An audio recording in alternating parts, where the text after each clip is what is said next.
ঋণখেলাপির তথ্য গোপন করে হলফনামা জমা দিয়েছেন অন্তত ৮ জন প্রার্থী, যারা উচ্চ আদালত থেকে স্থগিতাদেশ নিলেও তা দেখাননি নির্বাচনী কমিশনের কাছে দেয়া হলফনামায়।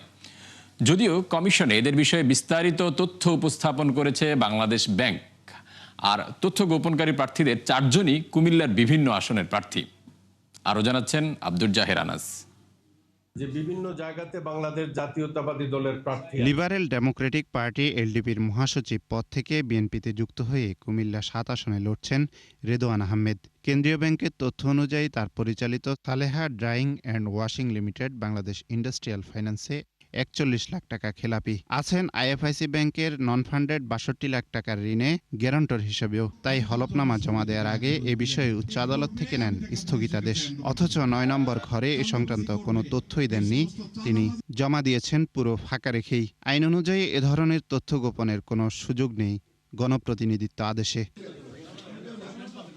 নির্বাচনী হলফনামায় পরিবারের সদস্যদের ঋণের তথ্য উল্লেখ থাকার আইনি বিধান রয়েছে, কিন্তু বেমালুম চেপে গেছেন ভোলা ২ আসনের সংসদ সদস্য প্রার্থী হাফিজ ইব্রাহিম। কেননা তার স্ত্রী মাফরুজা সুলতানা ফার্স্ট সিকিউরিটি ইসলামী ব্যাংকে ১০৯ কোটি টাকার খেলাপি হলেও উল্লেখ করেননি তিনি। অথচ নির্বাচন কমিশন এ বিষয়ে কোনো পদক্ষেপই গ্রহণ করেনি। স্টে অর্ডারের মধ্যে যদি যেই শর্তাবলী আছে সেটার যদি পূরণ না হয়ে থাকে, তাহলে সেক্ষেত্রে একই ধরনের প্রতারণায় আশ্রয় নেওয়া হয়েছে এবং সেটাও একইভাবে যে প্রার্থীতা বাতিল হওয়ার যে আইনগতভাবে নির্বাচনের পরে হইলেও সেটা প্রার্থীতা বাতিল করার এখতিয়ার নির্বাচন কমিশনের রয়েছে। শুধু রেদোয়ান আহমেদ বা হাফিজ ইব্রাহিমই নন, খেলাপি ঋণের মামলায় প্রার্থিতা ঝুলে যাওয়া কুমিল্লা ৪ আসনের মঞ্জুরুল আহসান মুন্সিরও একই অবস্থা। খেলাপির জটিলতায় দেশব্যাপী আলোচনার কেন্দ্রে থাকার পরও হলফনামায় লিখেছেন উল্টো। এছাড়া কুমিল্লা ৯ আসনের বিএনপির প্রার্থী আবুল কালাম, একই আসনের স্বতন্ত্র প্রার্থী ইয়াসির মোহাম্মদ ফয়সাল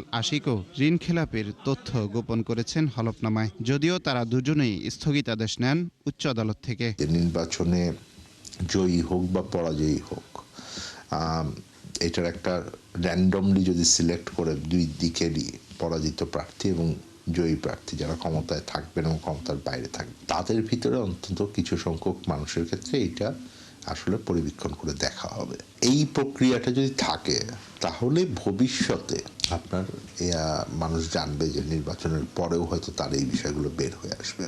সিলেট ৩ আসনের স্বতন্ত্র প্রার্থী মুস্তাকিম রাজা চৌধুরী, নারায়ণগঞ্জ ৪ আসনের বাংলাদেশ রিপাবলিকান পার্টির মোহাম্মদ আলী এবং চাঁদপুর ২ আসনের স্বতন্ত্র প্রার্থী তানবীর হুদাও খেলাপির তথ্য গোপন করেছেন জমা দেয়া হলফনামায়। আব্দুল জাহের আনাস, ৭১, ঢাকা।